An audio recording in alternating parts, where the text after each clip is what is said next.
Саламатсыздар ма оқушылар? Менің аты-жөнім Құрманова Нұргүл Мұхамеджанқызы. Бүгін сіздерге киіз басу өнерінің үлгісін көрсететін боламыз. Киіз басу үшін алдымен мынадай жоба сурет салып алу керек. Жоба сурет бізде міндетті түрде түсті шешімде қабылдану керек. Үлгі жұмыс қарапайым түрде ою өрнекті болу керек. Оның қырлы сызықтар болмау керек, өрнекті дөңгеленіп түсуі керек.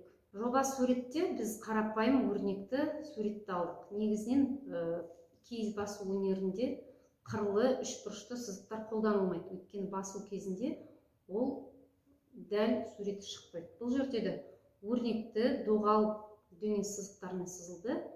Бұл да нақты сурет шықпауы мүмкін. Біздің күткен нәтижемізден басқа нәрсе шығуы мүмкін.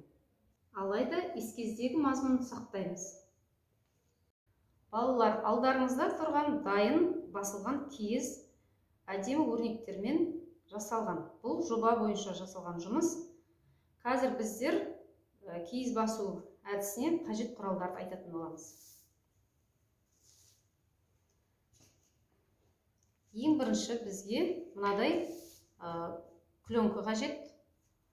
Ойлықтың астына, жүннің астына және мынадай сетка қажет. Сетка болмаса егер қарапайым орамал алуға болады. Орамал жұқа, капрон орамал жарайды. Және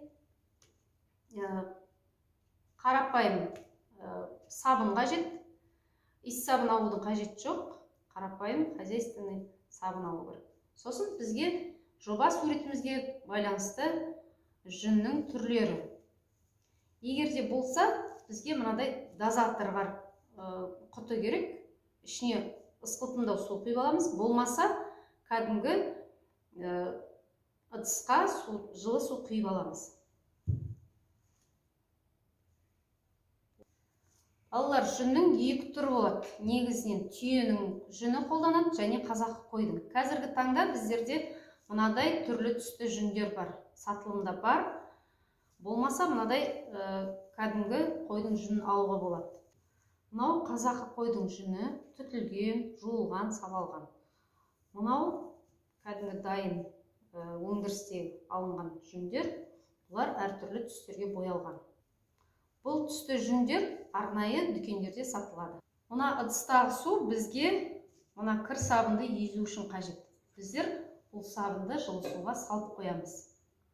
Ол бізге қолайлы, өйткені езіліп тұрған сабын тез арада жібіп, жүнді бізде басуға ыңғайлы болады. Ал балалар, эскиздеріміз дайын болса, жұмысқа кірісейік.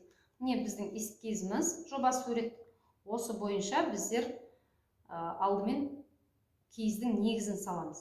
Негізі үшін, негізі дегеніміз основа астындағы, оған қажет емес басқа жүндер қолдануға болады, немесе бірден түсті өзінің түсін ашық көк түстерді қоюға болады.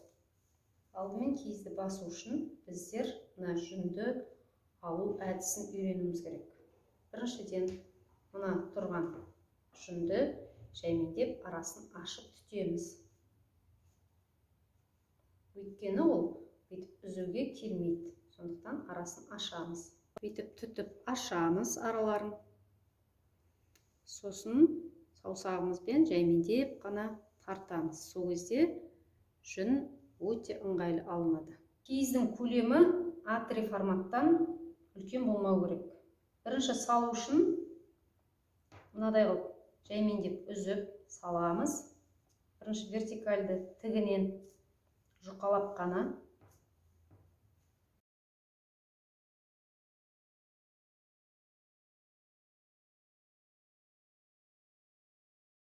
Одан кейінгі қабатты горизонтальды. Яғни бұл жүннің жақсы басылуы үшін қажет. Екінші қабатты жүнді көлденең саламыз. Өйткені бұл киіздің жақсы басылуы үшін қажет.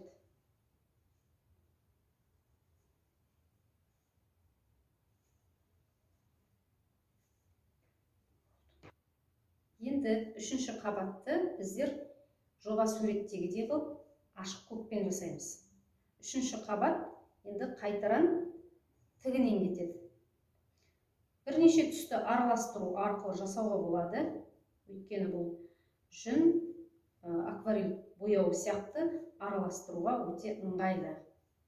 Әр түстен кішкене алып, көлденең және тігінен салу барысында жүннің бірігуі үшін өте қолайлы.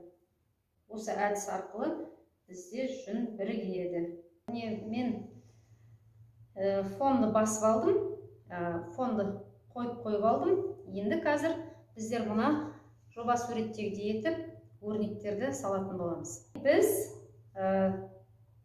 жоба бойынша суреттің астарын қойып шықтық. Аралас байқап отырсаңыздар, түстерді араластырып жасадық. Мына астарын, основасын бірінші сәл ғана басып алайық. Үстіне сетканы қоямыз. Сосын мына дозатормен суды бүкіл киізге шашып шығамыз. Сулап шығамыз. Сабынымызды ыдысқа сулап аламыз. Сосын үстінен жағып шығамыз.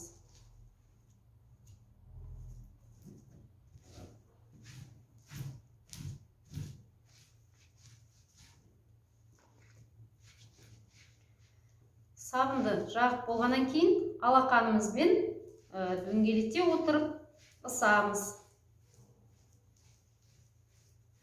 Құрғақтау жерінен суды шашамыз.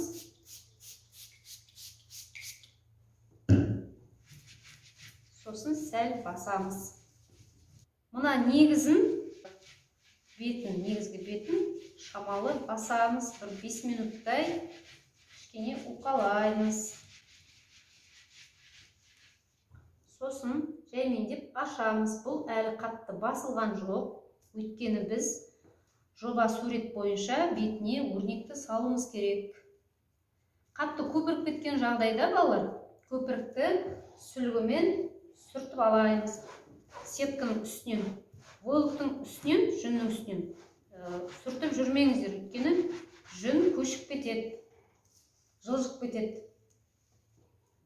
Сетканы абайлап аламыз. Енді жоба бойынша осыған өрнегімізді саламыз. Ажыратып аламыз жүнді, кішкене жіңішкелеу қылып.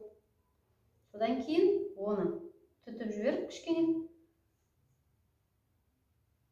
жоба бойынша суретті салып бастайсыз.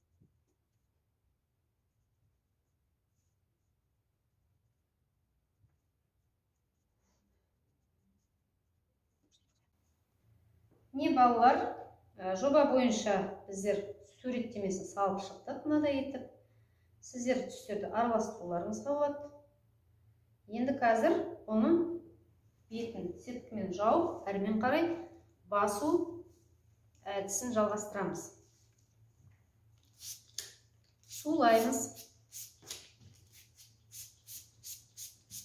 Суымыз жылы болу керек.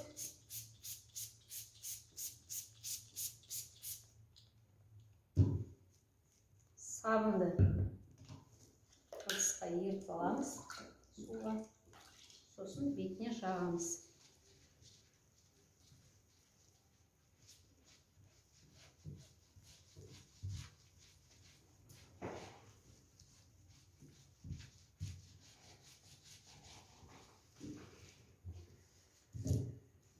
Сабын жағып болғаннан кейін алақанымызбен ысамыз.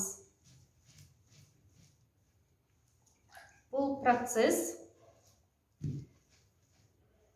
басу әдісі. Бұл жерде біздер 100 рет осылай алақанмен бір бетін басамыз, бергі жақ бетін.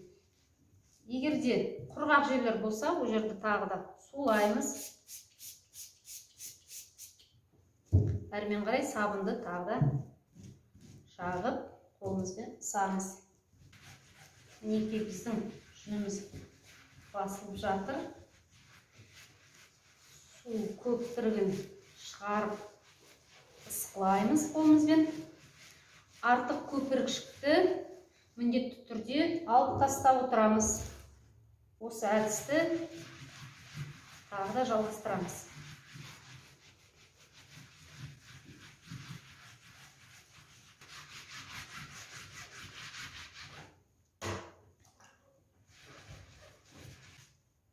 Ысқылауды 100-100-ден санап отырамыз.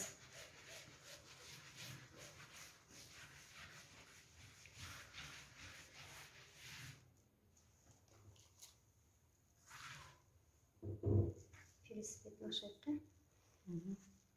Бергі бетін басып болғаннан кейін біз сетканы ашамыз. Жаймендеп.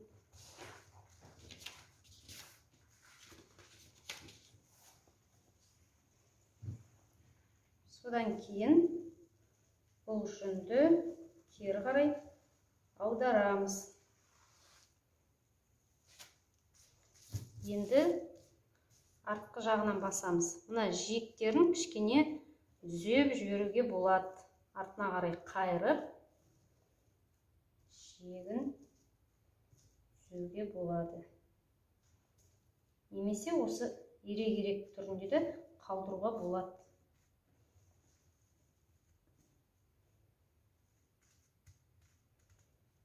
Қайтарам. Сеткінің бетінен жабамыз. Сулаймыз. Жаңағы әдіс бойынша тағы да қайталап сабындаймыз.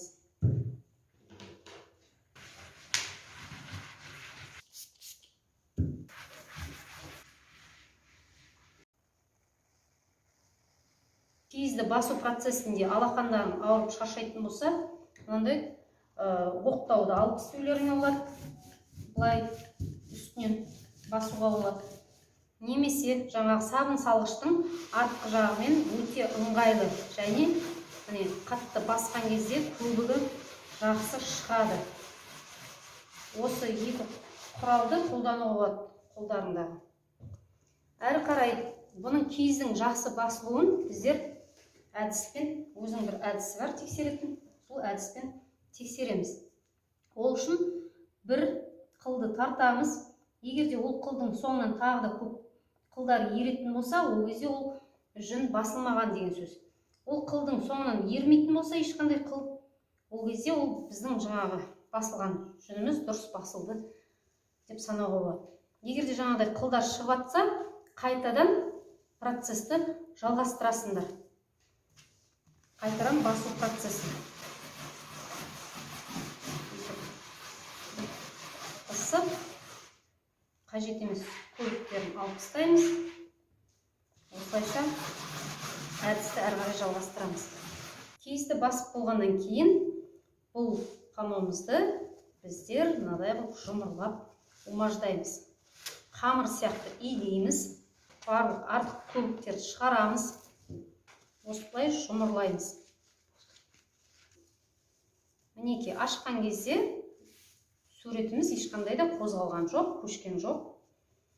Қайтарым жұмырлаймыз да, оны енді мына сабынды көбіктен ажырату үшін ағынды судың астына апарып қоямыз. Ағынды су мұздай немесе ыссы болмау керек, қанжылым суда болу керек. Ағынды судың астына әбден мына киізіміздің көбігі әбден шыққанша жуып аламыз. Таза су шығып бастаған кезде ол бізде бүткіл сабын шықты деген сөз.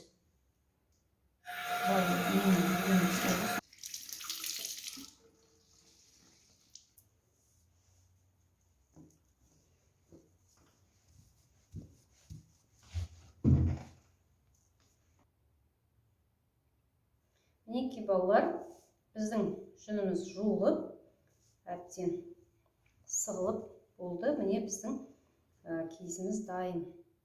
Енді балалар бұны кептіру үшін астына сүлгі жайып, жерге жайып қоямыз, жылы жерге. Сөйтіп оны кептіреміз. Содан кейін әрмен қарай оны көркемдеуге болады. Яғни мына жерден тақтайша қойып, оны бекітіп жүнмен әрмен қарай сәндеуге болады.